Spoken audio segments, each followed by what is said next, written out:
ఇది చూసారా, తెల్ల గలిజేరు. మనకి అటిక మామిడి అని కూడా పిలుస్తారు. అలాగే ఆయుర్వేదంలో పునర్నవ అని పిలుస్తారు.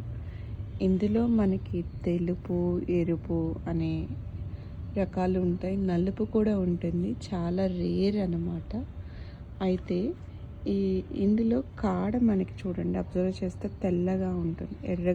గలిజేరికి ఎర్రగా ఉంటుంది. ఇది మనకి వర్షాకాలంలో అయితే ఎక్కడ పడితే అక్కడ పడి మొలుస్తుంది. కాలువలు ఎమ్మట, ఖాళీ ప్లేసుల్లో, పొలాల గట్ల పైన ఇట్లా మనకి అక్కడ చెంచలాగని కూడా అంటారు దీన్నే. ఇది ఎక్కడ దొరికినా చక్కగా తినండి, ఎందుకంటే ఇది కిడ్నీ సమస్యలు ఉన్న వాళ్ళకి చాలా బాగా ఉపయోగపడుతుంది. అలాగే లివర్ ప్రాబ్లమ్స్ ఉన్నా, ఫీవర్స్ ఉన్నా చాలా బాగా తగ్గిస్తుంది.